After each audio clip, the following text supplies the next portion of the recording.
Wake of the Bellerophon by T.B. Dahl. Chapter 4. Lessons of Youth. The Latin Primere lay open before Thomas Oxenham like a reef waiting beneath clear water. It looked harmless at first. The page contained ink, not teeth. There were neat columns, not guns. There were nouns, verbs, endings, rules, and several small printed examples that had done nothing to deserve the hatred they inspired. Yet the longer Thomas stared at them, the more they seemed to arrange themselves into a private conspiracy. Nauta, naute, naute, nautem. The word meant sailor. This was encouraging. The rest of Latin was less considerate. Thomas traced the declension with one finger, lips moving silently. Outside the small schoolroom window, the August sky gleamed blue above the churchyard wall. That same sky stretched over the pond, over the willow bank, over Victory hidden beneath alder branches, and over William Rowe, who at this hour would likely be working in the stubble field behind Ridge Farm with his sleeves rolled and his feet dusty. William would be hot, William would be tired. William would not be declining Nauta. For a brief and dangerous moment Thomas envied him. The Reverend Septimus Makepeace struck the desk with his ash pointer. The sound cracked across the schoolroom like a pistol shot. Thomas's finger stopped. "Master Oxenham," Reverend Makepeace said.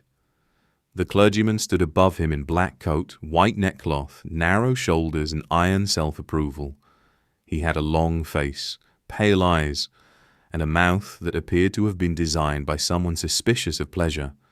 His ash pointer rested lightly against the desk, but everyone in the room knew it could travel. It had travelled before. It had visited knuckles, calves, palms, shoulders, and one unfortunate ear belonging to Rawlins minor.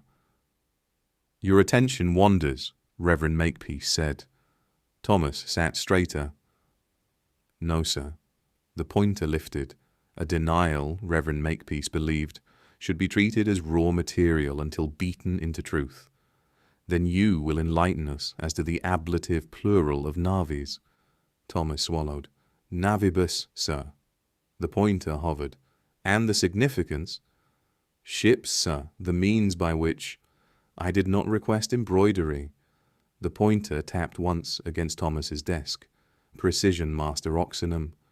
Precision separates the educated man from the rabble. The rabble may think in heaps. Gentlemen think in order, again.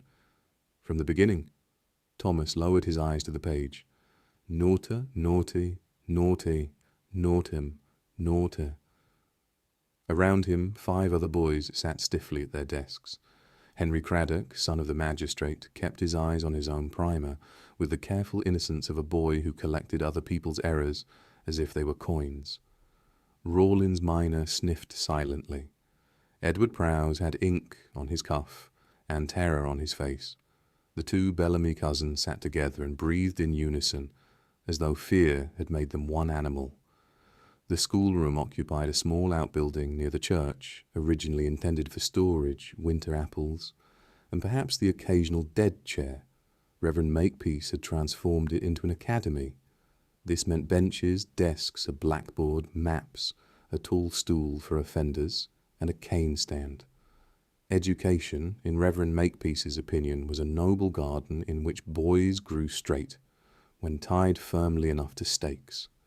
He had arrived in Newton Ferrers the previous autumn, recommended to James Oxenham by a fellow naval officer, whose son had supposedly benefited from rigorous methods. Adults used the phrase rigorous methods when they meant that a child had been struck until he could translate Cicero while wishing death upon Cicero, Rome, and grammar. Latin, James had told Thomas, is the foundation of a gentleman's education. It will serve you well when you sit for your lieutenant's examination. James had not mentioned dried peas. The dried peas waited in a small sack beside Reverend Makepeace's chair. They were used for kneeling. They were, Thomas had discovered, much harder than peas had any moral right to be. They entered the skin slowly, like theological arguments. Thomas completed the declension without error. Reverend Makepeace gave a curt nod. "Continue," With your translation? Thomas bent over Caesar. Caesar, unlike Reverend Makepeace, had at least gone somewhere. The passage concerned the Roman campaign against the Veneti, a tribe of Gauls whose ships were high-sided, strongly built, and well-suited to shallow tidal waters. Thomas's finger moved over the Latin, but behind the words the battle opened. He saw Roman vessels closing under oars. He saw the enemy ships towering above them, their leather sails heavy, their hulls oak-built and stubborn. He saw long hooks fixed to poles, Roman sailors reaching upward to cut halyards and bring down rigging. He saw the great Gaulish ships, so proud a moment before, trapped without movement, unable to answer, boardable at last. There was a lesson in that. Height was not enough. Strength was not enough. A ship that could not maneuver became a prison. Master Oxenham. Thomas looked up. Reverend Makepeace's eyes narrowed. Are you translating or dreaming? Thomas's thumb pressed hard against the edge of the page. Translating, sir. Then speak. Thomas translated the sentence. He kept his voice steady. He made no error. The pointer lowered a fraction. Acceptable. Acceptable from Reverend Makepeace was praise dressed for a funeral. When the lesson finally ended, the boys rose with scraped benches and quiet relief. No one rushed. Rushing implied gladness, and gladness in the presence of Reverend Makepeace was practically sedition. Books were gathered, slates were stacked, ink was stoppered. Reverend Makepeace stood by the door as each boy passed, inspecting posture, hands, collar, expression, and the general condition of the soul. Outside, the late afternoon light struck Thomas full in the face. He breathed in. Air without Latin in it had a particular sweetness. The boys crossed the churchyard together. Gravestones leaned in the grass, bearing names worn soft by rain and parish memory. The church bell hung silent above them. Crows stepped between the markers with professional gloom. Henry Craddock fell in beside Thomas. He was in a mood today, Craddock said. Rawlins got 6 strokes for dropping his slate. Thomas did not answer. Silence, he had learned, was a kind of armour. Not strong armour, perhaps. More like a good coat in bad weather. But it kept some of the rain off. Craddock glanced sideways. Off to play with your farm boy, are you? Thomas kept walking. Craddock continued, his tone light enough for witnesses and sharp enough for purpose. My father says it is odd, how your family takes up with the tenantry. Thomas felt heat rise up his neck. His fingers curled around the strap of his books. I am expected home, Thomas said. Craddock smiled. I am sure you are. Thomas lengthened his stride. The lane bent away from the village, past the churchyard wall and under hazel shade. Once Thomas was clear of Craddock, the schoolroom seemed to peel from him in layers. Pointer, desk, primer. Peas. Makepeace's breath smelling faintly of cloves. Craddock's smile. And the word rabble. The path dropped through late grass where fieldfares chattered and insects sprang away from his boots. Thomas cut across toward the boundary ridge of the Row tenancy. Below him in the barley field, William moved among the cut stubble, gleaning mist stalks after the harvest. William's smock was patched at the shoulder. His cap sat low over his brow. He worked quickly, stooping, gathering, straightening, stooping again. Work clung to him in a way it did not cling to Thomas. It was not a task assigned before play. It was the day itself. Thomas cupped both hands around his mouth and whistled, 2 notes rising, 1 falling, their signal. William's head came up. He scanned the ridge, found Thomas, and lifted one arm. Then William pointed toward the pond. Not yet, the gesture said. When work is done. Thomas waved once and turned toward Greystone House. At the kitchen door, warmth and smell met him together. Pork being salted, bread cooling, herbs drying from the beams, smoke tucked into the stones. Anne Oxenham stood at the table, supervising the salting of a side of pork, her sleeves rolled, her hair pinned neatly, her eye moving over everything that might spoil if neglected. "How was your lesson?" Anne asked. Thomas set his books on the shelf above the hearth. "Well enough." Anne glanced at him. Well enough was one of those answers mothers kept in a cupboard and took down later for inspection. "What are you translating?" "Caesar, the naval war against the Veneti." That drew a small smile. "Your father will be pleased." Thomas reached for bread. Anne said, "There is cheese in the pantry. Eliza is in the dairy if you want company." Thomas found his sister in the cool dairy outshot.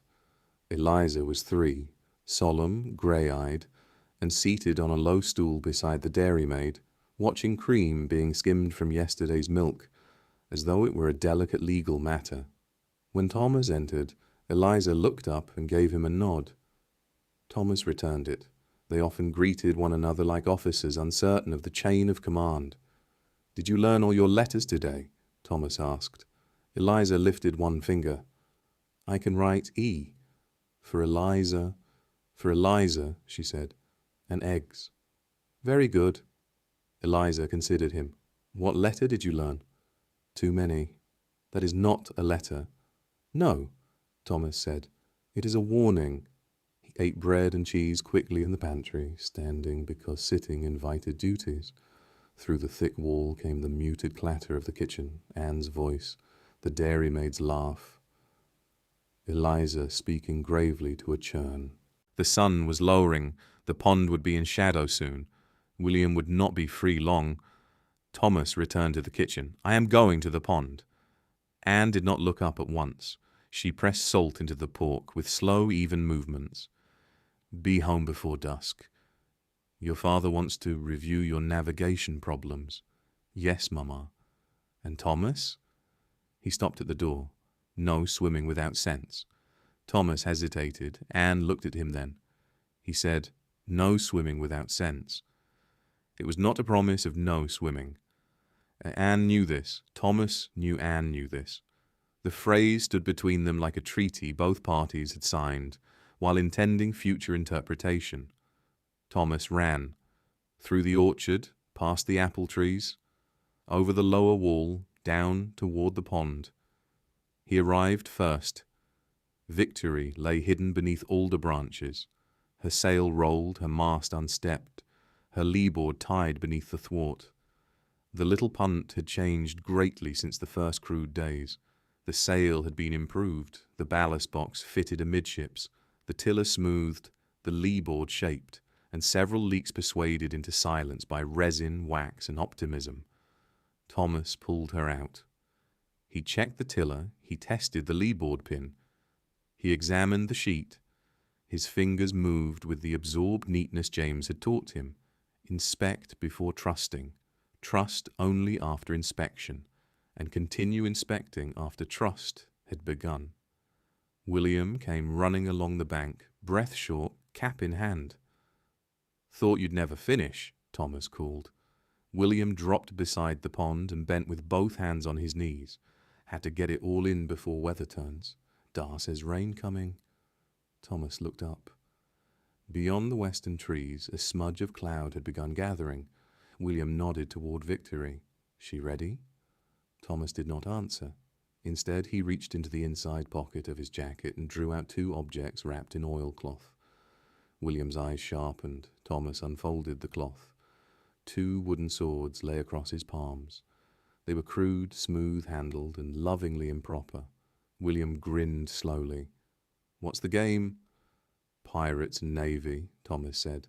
"One defends the boat. The other tries to capture her." William took one sword and tested its weight. "Who's pirate first?" "You choose." "Navy," William said immediately. "I'll defend what's mine." That was fair. Ownership had spoken again. For the next hour, the pond became a war. The rules began simply and became complicated, as rules do when boys invent them, and justice must be adjusted after every blow. A touch to the arm meant the arm was lost. A touch to the leg meant lameness. A touch to the body was a mortal wound unless the victim had already declared armor, a lucky Bible, a hidden breastplate, or the intervention of Providence. Providence was eventually limited to once per battle. because William abused it. The defender could use victory as a fortress. The attacker could approach from land, reeds, mudbank, or shallow water. Thomas had the longer reach. William had the lower center of gravity and a gift for deceit. Thomas advanced across the bank with his wooden sword raised. "Surrender, pirate." William crouched behind the punt. "I am Navy." "Then surrender, Frenchman." "I am British Navy." "Then you must not hide behind the gunwale." William ducked suddenly, thrust beneath the punt's side, and struck Thomas hard in the ribs. Thomas stumbled back. "That is not fair." William emerged, panting and triumphant. "Pirates do not fight fair." "You said you were Navy." "French Navy." Thomas considered this. It was irritatingly plausible. "My father says the French use tricks," William added. "My father says they are excellent sailors," Thomas replied, "because James had, and because truth had rules even in battle." William shrugged. "Then I am an excellent sailor with tricks." Thomas lowered his sword. "Next time we need proper rules of engagement." William pointed at the red mark blooming across Thomas's shirt. "Next time you need proper ribs." The heat thickened. The fight dissolved by mutual exhaustion. Swimming followed. Both boys stripped down to their small clothes and waded in, hissing at the cool below the warm skin of the pond. The water closed over Thomas's chest, green-brown and familiar, mud squeezed between his toes. A dragonfly skimmed past his nose. William said, "Race you to the willow and back." He plunged forward before Thomas could answer. Thomas followed. His arms cut the water, his legs drove steadily. The stroke James had taught them held now. Reach, pull, breathe. Kick, do not fight the water, use it. William reached the willow first, slapped the root, and turned too wide. Thomas tucked his knees, twisted, pushed, and came back on a tighter line. He struck the bank a handspan ahead. William surfaced beside him, spitting water. "You turn like a hare. You turn like a 74. William wiped his eyes. "I'd rather have a 74 around me in a storm than a hare." Thomas laughed and splashed him. They sprawled afterward on the grassy bank, damp and drying in the late sun. Swallows cut the air above them. Their flight crossed and crossed again, swift and exact, like signals exchanged between ships that knew more than they intended to say. William lay with one arm over his eyes. "What did you learn with Sourface today?" "Reverend Makepeace." "That is what I said." "Latin, Caesar's naval war against the Veneti." "Who won?" "The Romans." "Romans usually do in lessons." Thomas sat up. They cut to the enemy rigging with hooks on long poles. The Veneti ships were stronger and higher, but once the rigging came down, they could not maneuver. William opened one eye. "Like if we hooked Victory's sheet." "Yes." Thomas turned toward him. "We could make grapnels." William sat up now. "From what?" "Bent wire, perhaps. Or small hooks fixed to cord. One defends the punt, the other tries to foul the rigging and board." William's face lit. "That would be grand. Not too heavy, or she'll capsize. Not too sharp, or your mother will have both our hides." Thomas nodded. "Blunt hooks." They discussed tactics until the sun dropped lower, and the first chill entered the grass. William argued for ambush from the reeds. Thomas argued for line of approach according to wind. William said wind was less important if one threw from close range. Thomas said close range was how fools got boarded. William said fools sometimes won by surprise. Thomas had no answer to that, because William had proved it with the ribs. At last they dressed and dragged Victory back under the alder. At the orchard gate, where their paths divided, William stopped. "Tomorrow Sunday?" "Yes." "Come after church?" "Dar says I may help with the cider press." Thomas's attention shifted at once. The cider press at Ridge Farm was a wooden monster with a screw taller than a man, a round, crushing trough, and the ability to turn apples into juice by steady violence. Thomas admired it greatly. "If I can," Thomas said. "Father may have duties for me." William nodded. Neither boy said anything sentimental. Boys of 6 rarely do, unless wounded, hungry, or made to apologize. They parted with the easy assumption that tomorrow belonged to them. That assumption, like many childhood possessions, was fragile because no adult had yet taken the trouble to break it. The following weeks formed a pattern. Morning and early afternoon belonged to Reverend Makepeace. Late afternoon, if weather, chores, lessons, and parental decrees permitted, belonged to William. In school, Thomas learned Latin, mathematics, penmanship, the rudiments of Greek, and the advanced science of reading danger in an adult's face. Reverend Makepeace's moods had tides. Some mornings he entered brisk and cold, in which case errors were corrected with words, pointer, or both. Some mornings he entered silent, which was worse. Silence from Reverend Makepeace meant judgment had already begun and merely lacked a victim. Thomas learned to answer only when certain. He learned not to smile at absurd translations. He learned that Henry Craddock watched. He learned that a boy could stand before authority and yield outwardly while holding something untouched inside. This was not defiance. It was ballast. By afternoon, the world changed. At the pond, Thomas and William invented campaigns. They made muskets from branches. They used pebbles as pretend shot. They built a fort in the wood from fallen limbs, discarded hurdles, and such fragments as no adult missed until they were needed. The fort had a flagpole bearing a scrap of cloth. It was declared a naval station, then a fortress, then a Spanish possession, then a pirate base, then Gibraltar, then a nameless island full of treasure and fever. The naming changed according to weather. Their seriousness did not. "You be Nelson," William said one day. Thomas stood on a stump, wooden sword at his side. "Nelson is still a captain." "Then you be Captain Nelson." "And you?" "Hardy." "Hardy is younger than Nelson." "I do not care." "Very well, Mr. Hardy," Thomas said in his best quarterdeck voice. "Have the guns run out? We shall break their line between the second and third ships." William saluted smartly. "Aye, sir. Shall I signal the squadron to follow?" "The squadron will follow because the alternative is disgrace." William nodded as if this was sound doctrine. They fired imaginary broadsides into oak trees. They boarded an enemy stump. They repelled 3 French counterattacks, 1 Spanish reinforcement, and a cow that wandered too near the battlefield and ate part of Gibraltar. This was considered treachery. The cow was spared because neither boy wished to explain an execution at supper.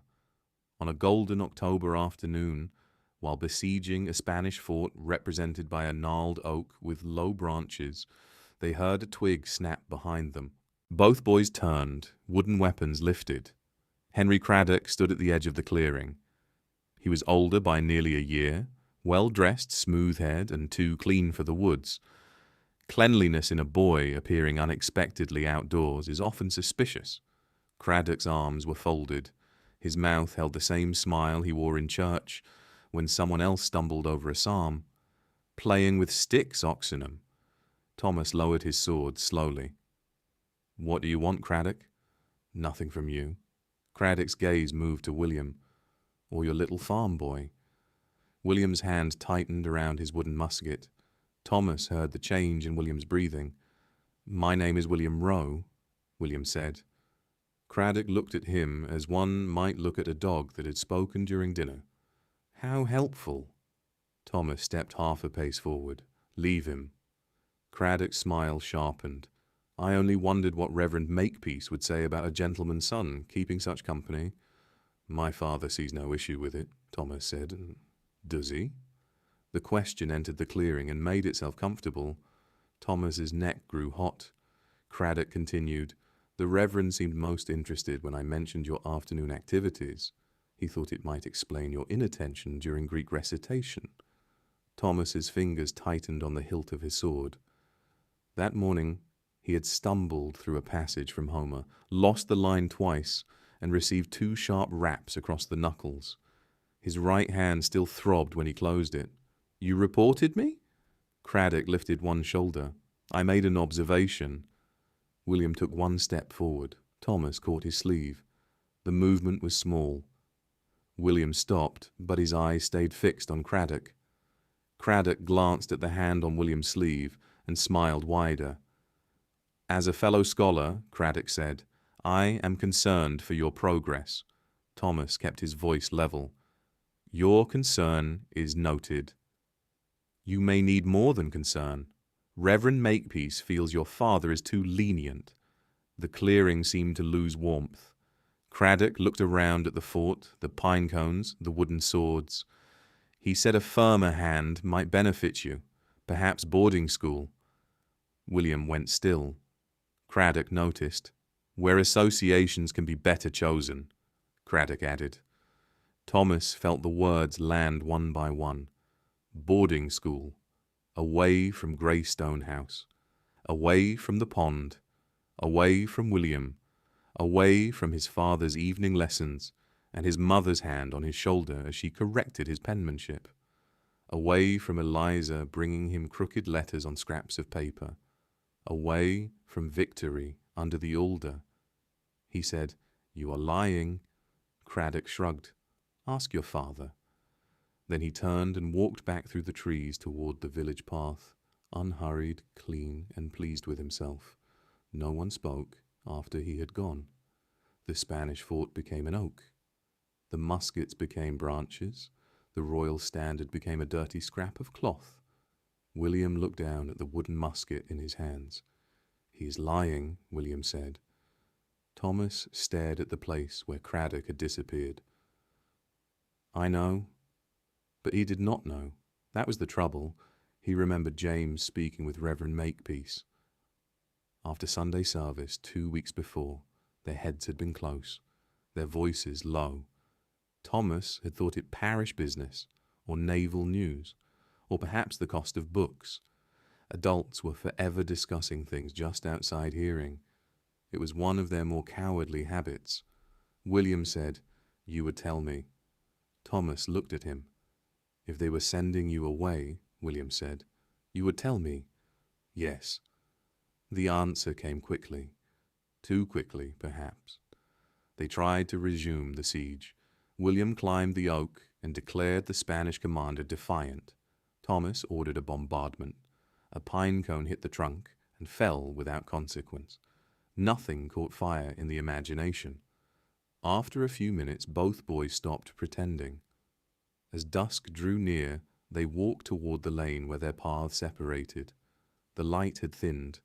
The fields held the pale stubble of harvest. Rooks crossed the sky in black, ragged lines. At the crossroads, William halted. His cap was in his hands. He twisted it once.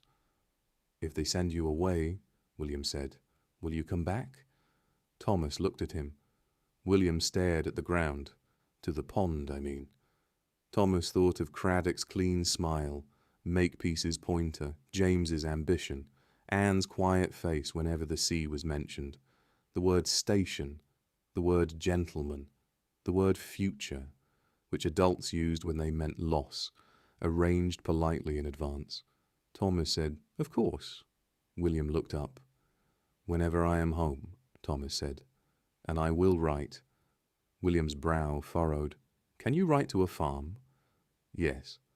"To me?" "Yes." William nodded, though uncertainty stayed in his jaw. "And when you go to sea?" Thomas looked toward the west, where the last sun lay dull behind cloud.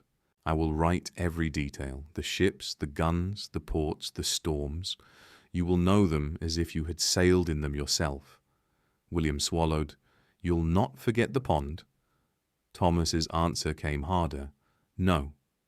They stood a moment longer. Then William turned toward Ridge Farm, and Thomas turned toward Greystone House.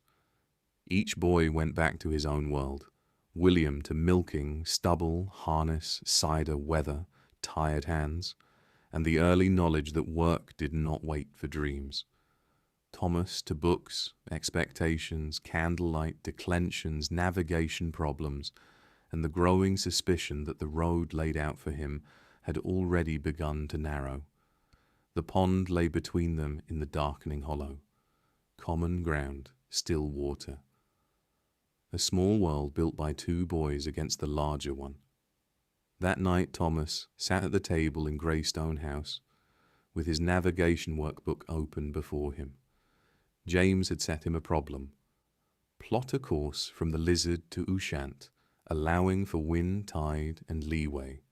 The chart smelled of old paper and salt. A candle burned low. Outside, the first autumn gale of the season rose against the casement, rattling the glass in its lead. James stood beside him. "Your line is too bold," James said. Thomas looked down. "I allowed for the set." "You allowed for it once. A prudent navigator allows again when the world refuses the first calculation." Thomas adjusted the line. James watched in silence. Thomas wanted to ask. He did not.